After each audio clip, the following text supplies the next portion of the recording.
jadi 10.000 ya. Pada saat Fathu Makkah ini kaum muslimin yang datang jumlahnya 10.000 orang kurang lebih. Dan pada saat itu ketika Abu Sufyan mendengarkan keinginan Nabi Muhammad SAW dan kaum muslimin untuk mendatangi Makkah lagi, maka Abu Sufyan datang dan memohon agar hal itu tidak dilakukan. Dan Abu Sufyan berjanji akan menepati perjanjian yang sudah dijanjikan pada saat Ghazul Hudaybiyah ya, karena waktu Hudaybiyah itu perjanjian gencatan senjata itu sampai 10 tahun, tapi belum 2 tahun, belum cukup 2 tahun mereka sudah melanggarnya ya. Maka Abu Sufyan datang memelas dan memohon untuk kembali diperpanjang, diperbaharui perjanjian tersebut. Tapi kali ini Nabi kita sallallahu alaihi wasallam tidak menghiraukan lagi, bahkan pernyataan dari Abu Sufyan tidak diladeni sama sekali. Nabi kita diam saja, ya, tidak mau menjawab apa-apa. Dan ternyata akhirnya beliau datang di waktu yang tidak pernah dibayangkan sebelumnya oleh penduduk Mekah. Berita informasi kedatangan beliau Allah Subhanahu wa taala rahasiakan sehingga tidak sempat tercium informasinya, beritanya oleh penduduk Makkah. Dan akhirnya kaum muslimin mulai mendapatkan beberapa kemenangan awal ya, dan di antaranya dengan kesiapan Abu Sufyan radhiyallahu anhu untuk masuk Islam. Dan di belakang beliau banyak orang ya, banyak pengikut beliau yang siap bergabung, dan ini dimanfaatkan ya, berdasarkan arahan atau berdasarkan usulan dari Abbas, dari paman Nabi kita sallallahu alaihi wasallam, agar Abu Sufyan ini tetap diberikan kedudukan, diberikan posisi, karena dia orang yang suka mendapatkan kehormatan, suka dipuji, senang jika mendapatkan tempat khusus.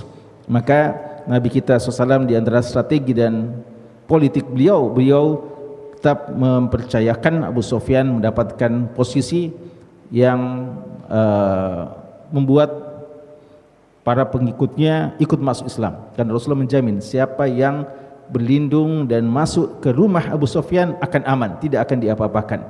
Dan mereka akhirnya masuk untuk bergabung dengan Abu Sufyan radhiyallahu anhu. Tapi ini belum selesai ya.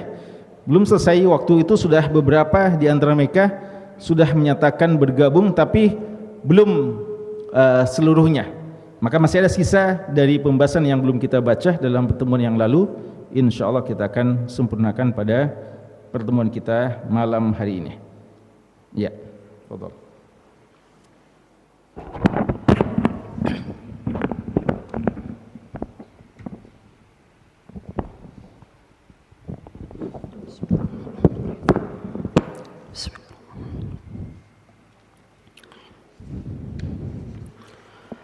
Alhamdulillahi Rabbil Alamin, wassalatu wassalamu ala nabiyyina Muhammadin wa ala alihi wa sahabatihi wa tabi'ina lahum bi ihsanin ila yaumiddin, amma ba'd.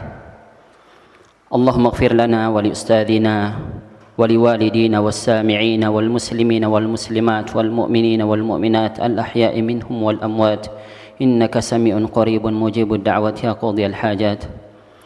كتاب نفحة عبير من سيرة البشير النذير صلى الله عليه وسلم لفضيلة الشيخ دكتور يحيى بن إبراهيم آل يحيى حفظه الله تعالى.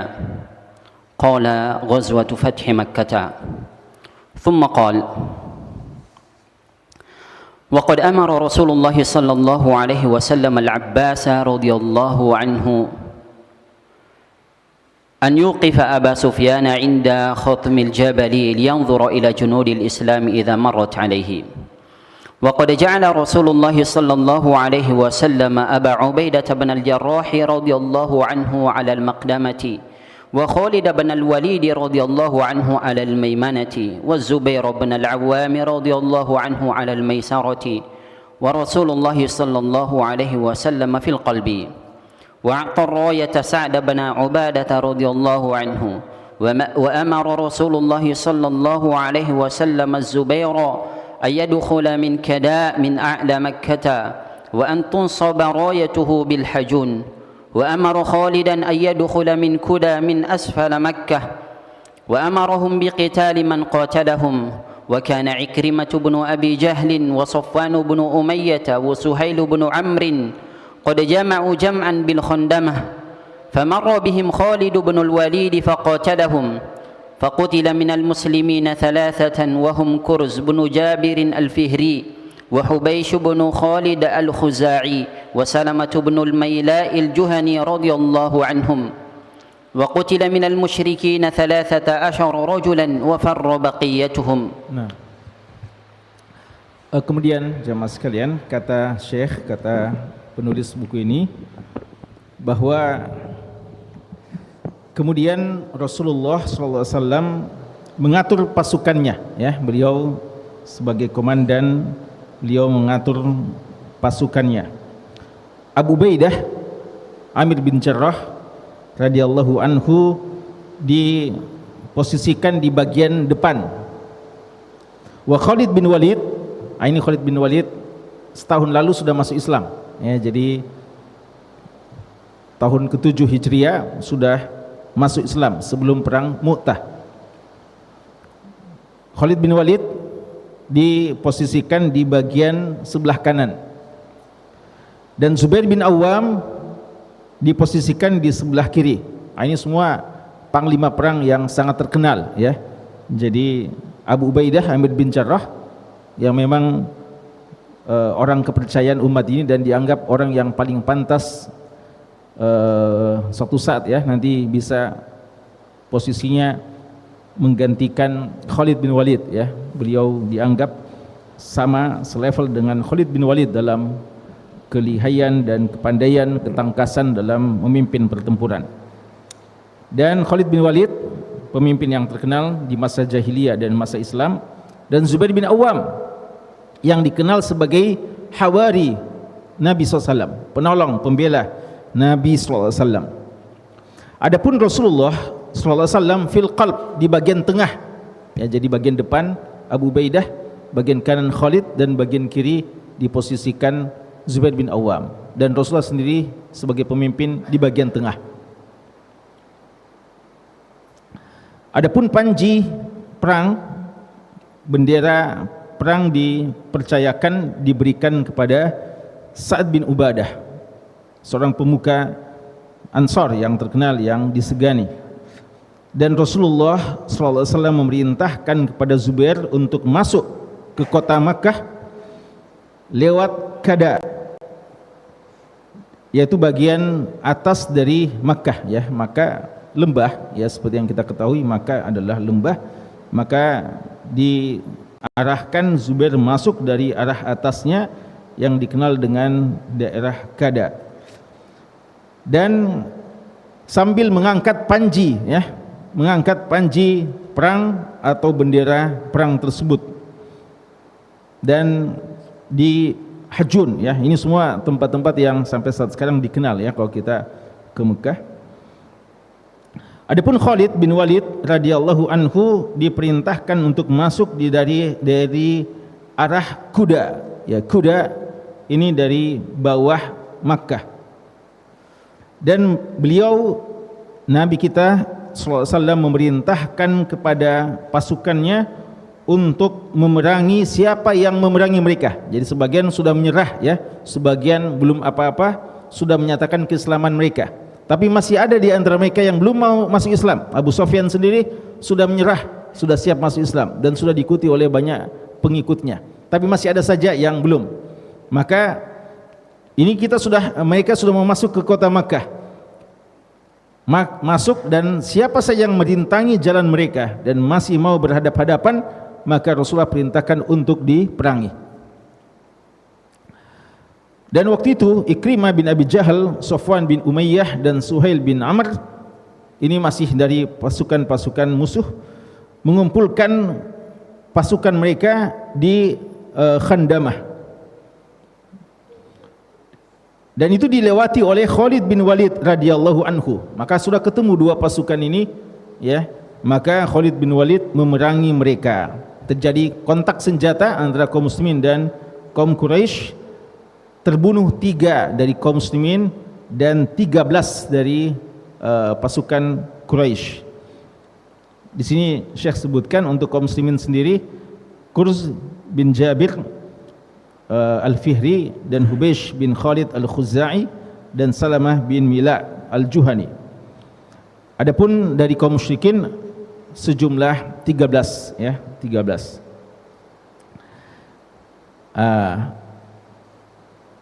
Oh ya, fadhal.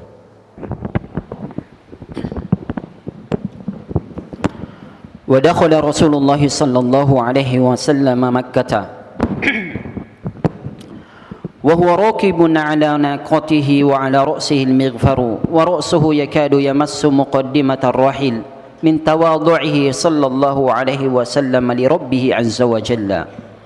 وقد أمن الناس وذهب إلى بيت أم هانئ بنت أبي طالب واغتسل فيه وصلى 8 ركعات يسلم من كل ركعتين وخرج إلى البيت فطاف به طواف قدوم ولم يسعى ولم يكن محرما ودعا بالمفتاح فدخل البيت وأمر بإلقاء الصور ومحوها منه وأذن بلال يومئذ على ظهر الكعبة ثم رد رسول الله صلى الله عليه وسلم المفتاح إلى عثمان بن طلحة وأقرهم على السدانة وكان الفتح لأشر بقين من رمضان وكان حول الكعبة 360 صنما فكسرها رسول الله صلى الله عليه وسلم جميعا ولم يبق صنما ليتألف به قريش إذ لا تأليف بالشرك مع أنه ترك الكعبة على بنائهم لها على غير قواعد إبراهيم عليه السلام تأليفا لهم وبهذا الفتح هزم الشرك ودخل الناس في دين الله أفواجا. Kemudian ya setelah kaum Quraisy 13 di antara mereka terbunuh, maka Nabi kita sallallahu alaihi wasallam akhirnya masuk tanpa perlawanan sama sekali, ya. Beliau masuk ke kota Makkah, tempat yang dahulu beliau diusir darinya. Beliau dikejar mau dibunuh. Demikian pula para sahabat-sahabatnya. Kali ini beliau masuk dengan kemenangan yang besar, dan beliau mengendarai unta beliau sambil atau beliau juga mengenakan tutup kepala al-mighfar, dan beliau berjalan dengan posisi kepala beliau merunduk hingga hampir menyentuh dari pelan atau bagian tempat duduk dari unta beliau, ya. Jadi beliau tidak membusungkan dada, tidak mendongakkan kepalanya, tidak mengangkat kepalanya, bahkan beliau berjalan di atas kendaraannya dengan merunduk, disebabkan atau sebagai bentuk tawadhu beliau kepada Allah dan juga kepada manusia, ya. Ini sikap pemimpin besar, pemimpin agung, seorang komandan jihad yang ketika menang tidak membusungkan dada, tidak besar kepala, tapi tahu bahwa ini kemenangan datang dari Allah Subhanahu wa taala. Maka beliau masuk ke kota Makkah dengan penuh tawadhu kepada Allah Subhanahu wa taala, kemudian juga disaksikan oleh seluruh manusia pada saat itu. Dan wa qad ammanan nas, ya. Beliau memberikan keamanan kepada manusia. Bisa antum bayangkan, ya, orang yang telah diusir dari kampung halamannya, yang begitu banyak atau tidak sedikit di antara pengikutnya telah dibunuh waktu itu, telah diusir, diintimidasi, dikejar-kejar dan seterusnya. Ini saatnya, ya, kalau orang sekarang, ini saatnya untuk membalas dendam, ya, mereka-mereka yang dahulu begitu zalim, begitu kurang ajar. Secara syariat boleh membalas selama tidak berlebihan, ya. Dalam syariat itu boleh membalas tapi serupa dengan apa yang mereka lakukan kepada kita. Fa in aqabtum fa aqibu bimithli ma uqibtum bih. Kalau kalian membalas, maka balas sekadar sesuai dengan apa yang pernah mereka perlakukan kepada kalian. Itu prinsip dalam Islam. Dalam qisas juga begitu. Makanya Islam tidak menganut apa yang biasa dikatakan oleh orang, pembalasan lebih kejam dari perbuatan. Ya, itu tidak dikenal dalam Islam. Islam membalas sekadarnya, tidak boleh berlebihan. Tapi apa yang dilakukan oleh Nabi kita sallallahu alaihi wasallam, mereka-mereka dulu yang mau membunuh Rasulullah, mengejar Rasulullah dan menyakiti Rasulullah dan para sahabat-sahabat, ini sudah ketakutan apa yang akan dilakukan oleh Muhammad terhadap kita. Tapi ternyata Nabi kita sallallahu alaihi wasallam justru memberikan keamanan, ketentraman kepada mereka. Tidak ada yang diapa-apakan. Dan beliau masuk ke rumah Ummu Hani, kakak dari Ali bin Abi Thalib radhiyallahu taala anhu. Ummu Hani ini bintu Abi Thalib, salah seorang dari sepupu Nabi kita sallallahu alaihi wasallam, dan masuk Islam pada saat itu ya, pada saat Fathu Makkah juga. Nama beliau Fakhitah, ya, Fakhitah, Ummu Hani. Beliau masuk ke rumah Ummu Hani, rumah keluarga beliau, dan beliau mandi di situ. Dalam riwayat ya, Ummu Hani memberikan tempat dan melindungi ya Nabi SAW pada saat beliau mandi di rumahnya. Dan setelah itu beliau melaksanakan solat 8 rakaat dan salam setiap 2 rakaat.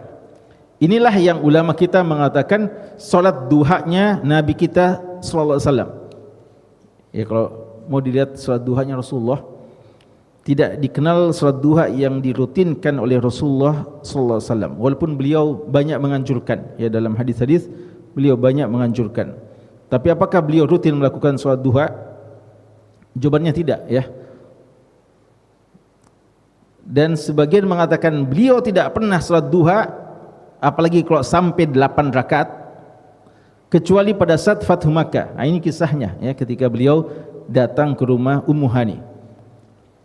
Walaupun kita insyaallah ya, menurut pendapat jumhur ulama kita, salat duha tidak mengapa dirutinkan. Bahkan dirutinkan itu diantara kebiasaan ya hamba-hamba Allah yang banyak bertobat kepada Allah.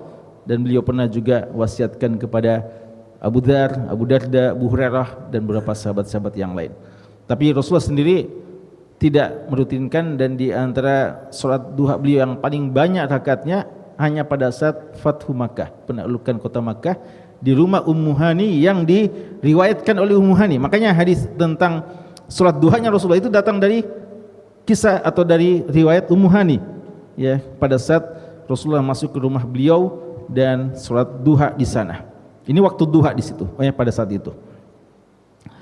Lalu setelah beliau keluar dari rumah Ummu Hani, beliau menuju Ka'bah dan beliau melakukan tawaf kudum dan tidak melakukan sa'i ya, karena beliau tidak umrah ya, beliau cuma sekedar datang dan beliau tidak muhrim ya, beliau tidak ihram pada waktu itu.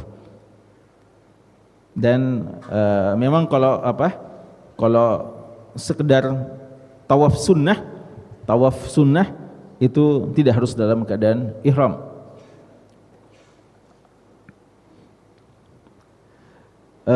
Kemudian beliau memanggil untuk membawakan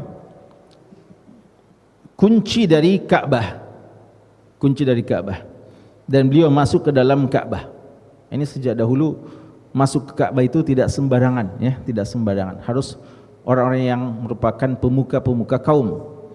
Kalau hari ini yang bisa masuk Ka'bah hanyalah pemimpin-pemimpin negara ya, presiden ya.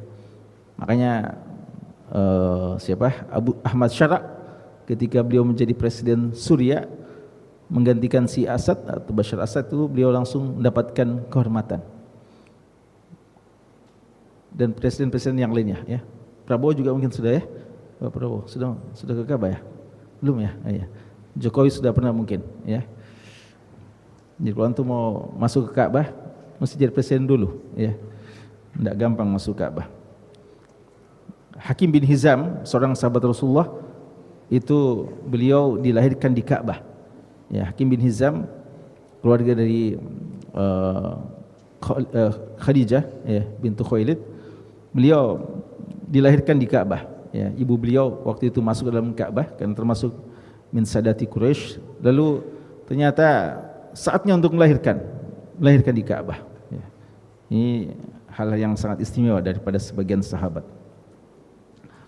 Apa yang beliau lakukan? Beliau langsung membersihkan Ka'bah dari kesyirikan-kesyirikan dan hal yang tidak boleh.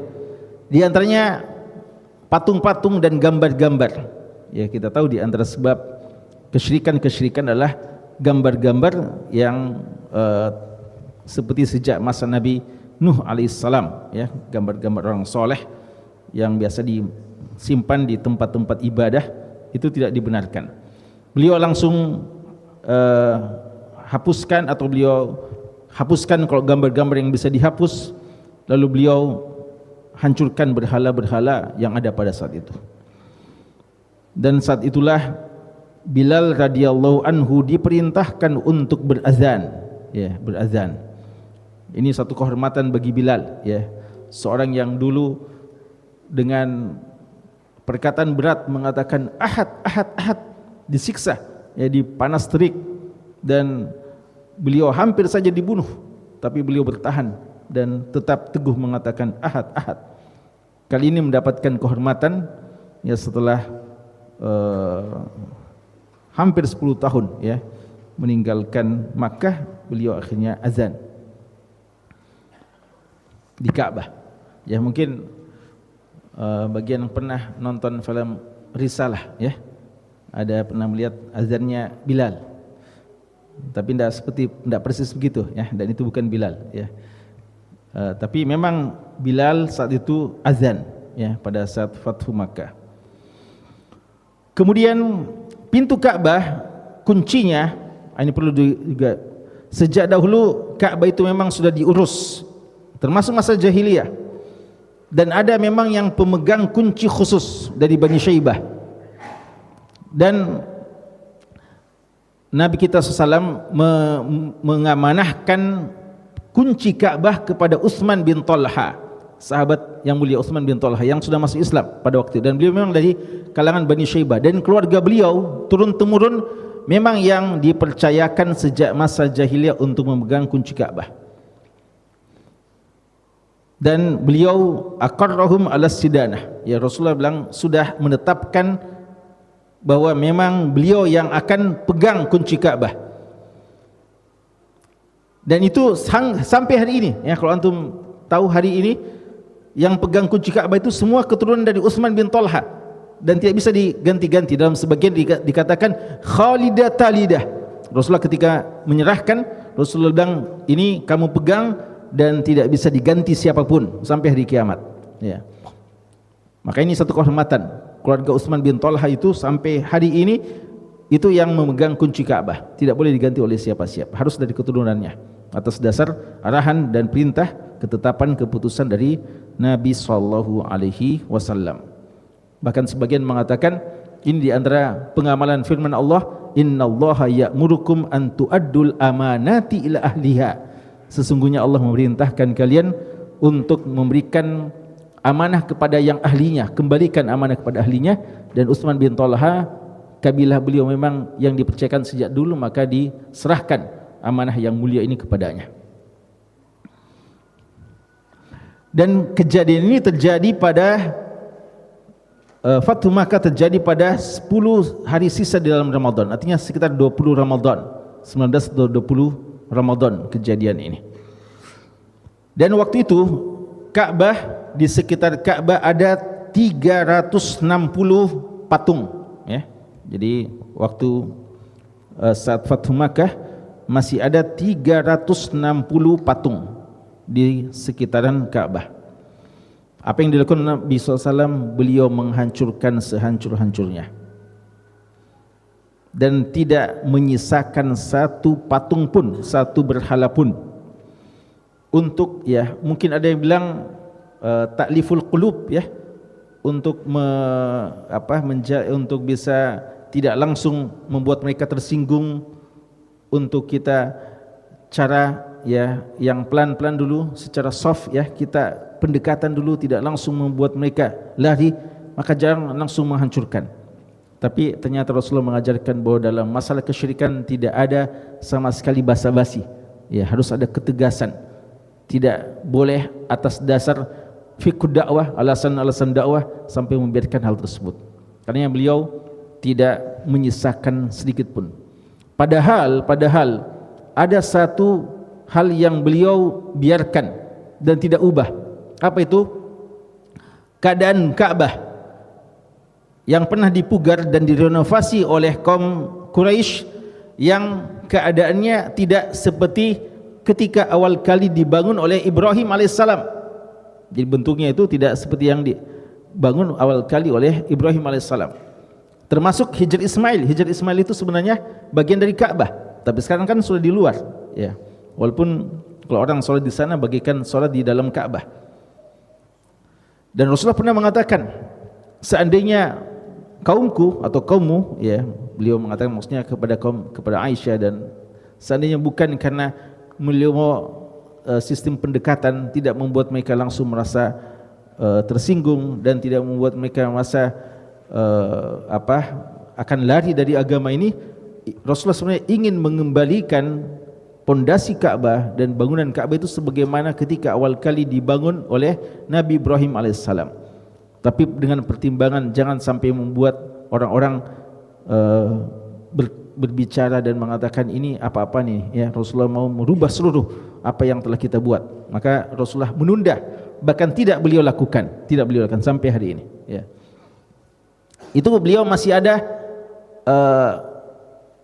mujamalah atau masih ada tanazul, ya, beliau masih mengalah dan tidak melakukan hal itu. Namun untuk masalah berhala tidak boleh, ya, dalam masalah berhala tidak ada mujamalah di situ, ya, harus tegas untuk menghancurkannya. Berarti ini sudah hal yang prinsip.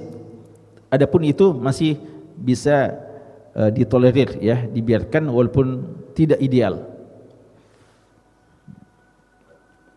Kemudian dikatakan sini, dan dengan Fathu Makkah ini, dengan penaklukan kota Makkah ini, huzima syirku, dikalahkanlah kesyirikan. Wa qul ja'al haqq wa zahaqal batil innal batila kana zahuqa, ya. Di situ kebatilan akhirnya telah dikalahkan, datang kebenaran, dan yakinlah kebatilan pasti akan sirna, pasti akan hilang. Akan datang suatu masa, suatu waktu yang paling tepat, ya, kita yakin paling tepat, ya, kebenaran al-haq akan datang. Dan pada saat itu sebagaimana kata Allah, wa ra'aitan nasa yadkhuluna fi dinillahi afwaja, ya, Allah Subhanahu wa taala menggambarkan bahwa pada saat itu Fathu Makkah, orang masuk dalam Islam secara banyak sekali, berbondong-bondong, ya, orang masuk Islam. Walaupun tentu saja inilah yang dijadikan oleh ulama kita batasan antara as-sabiqunal awwalun dengan orang yang datang setelahnya. Siapa itu as-sabiqunal awwalun? Mereka-mereka yang masuk Islam sebelum peristiwa Fathu Makkah. Adapun yang masuk Islam nanti setelah Fathu Makkah, maka ini tidak dimasukkan dalam as-sabiqunal awwalun. Dan Allah telah membedakan pahala juga antara orang yang berperang dan berinfak sebelum Fathu Makkah dan setelah Fathu Makkah. Kenapa? Karena sebagian orang nanti mau masuk Islam atau baru bergabung ketika melihat kekuatan Islam. Pada saat ketika Islam masih lemah, Islam masih disakiti, masih diintimidasi, masih dibunuh, bahkan sebagian pengikutnya masih banyak takut-takut. Lalu setelah melihat kejayaan Islam, kemenangan Islam, barulah orang yang lemah keimanannya siap untuk masuk, ya. Dan Allah SWT yang Maha Adil tidak menyamakan pahala orang yang dulu rela berjuang, yang memiliki militansi sejak dahulu walaupun masih dalam keadaan sulit, dengan orang yang baru masuk Islam, baru bergabung setelah keadaan sudah mapan, ketika sudah kondusif keadaan kaum muslimin, ya. Ini tentu saja keadilan Allah Subhanahu wa taala. Namun pada hakikatnya siapa yang masuk Islam itu telah mendapatkan hidayah yang sangat mulia dari Allah Subhanahu wa taala.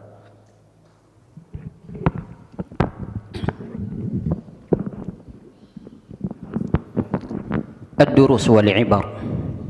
الأول ليس كل كلام له جواب فبعض السكوت أبلغ من الكلام. Ya.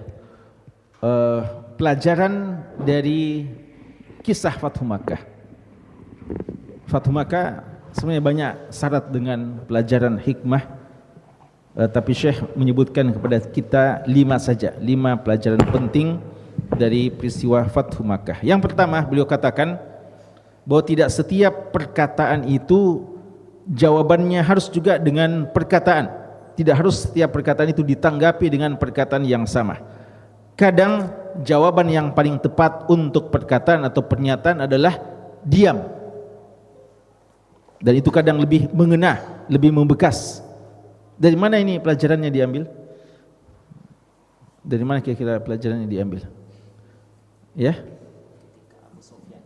ketika Rasulullah mendiamkan Abu Sufyan. Abu Sufyan bilang, kok bisa kita perbaharui lagi perjanjian? Kita siap untuk lebih komitmen. Kita memelas, memohon. Rasulullah diam-diam, tidak tanggapi. Ya, sudah diberikan kesempatan berkali-kali, namun masih juga khianat. Maka kali ini kita tidak perlu jawaban. Tidak perlu lagi kita menjawab. Jawabannya adalah diam, dan nanti akan mereka dapatkan pelajaran yang berharga bagi mereka. Ya.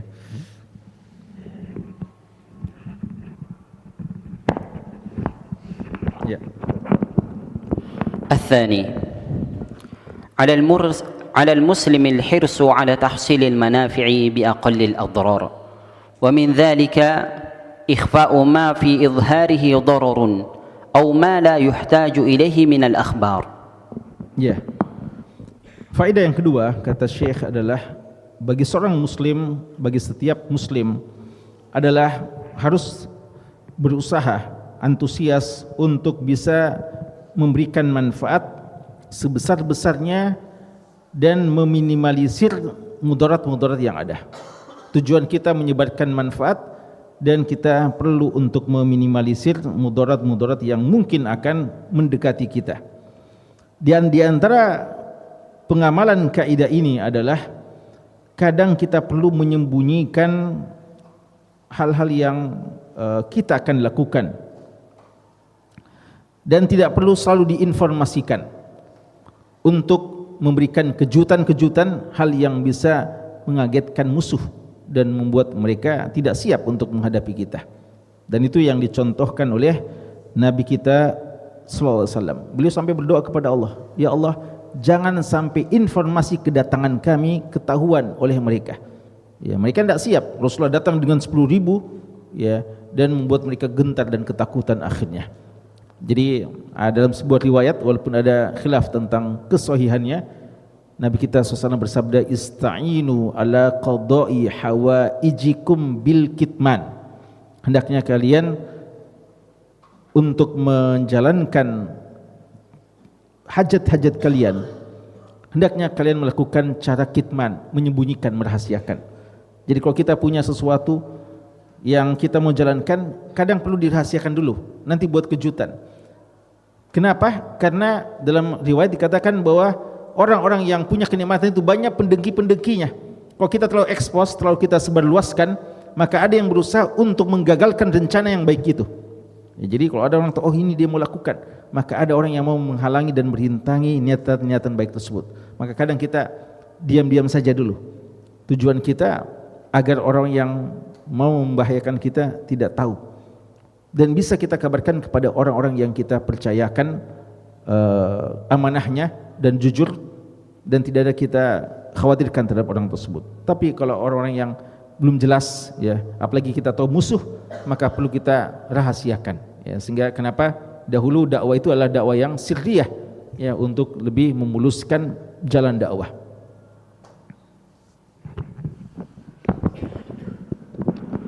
الثالث من الحرب إرهاب الأعداء بإظهار ما يقذف الرعب في قلوبهم. Ya, di antara bentuk peperangan, ya, karena peperangan ini kan al-hadbu khada'a atau khud'ah.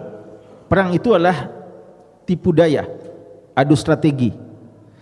Maka di antara strategi perang yang perlu dilakukan adalah irhabul a'da, untuk mempertakuti musuh-musuh kita, turhibuna bihi aduwallahi wa aduwakum. Ya, kalian pertakuti musuh kalian, musuh Allah dan musuh kalian. Sehingga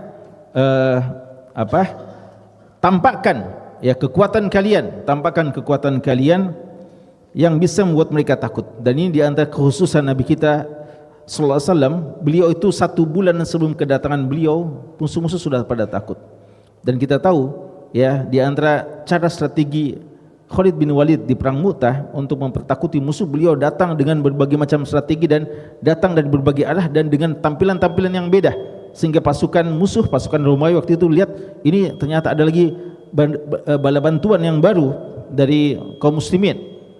Dan kenapa juga kadang diperlihatkan ya orang-orang yang muda-muda ya, sehingga kadang perlu yang beruban ya, itu tidak diperintahkan juga untuk untuk dismir ya dengan hitam ya, tidak boleh.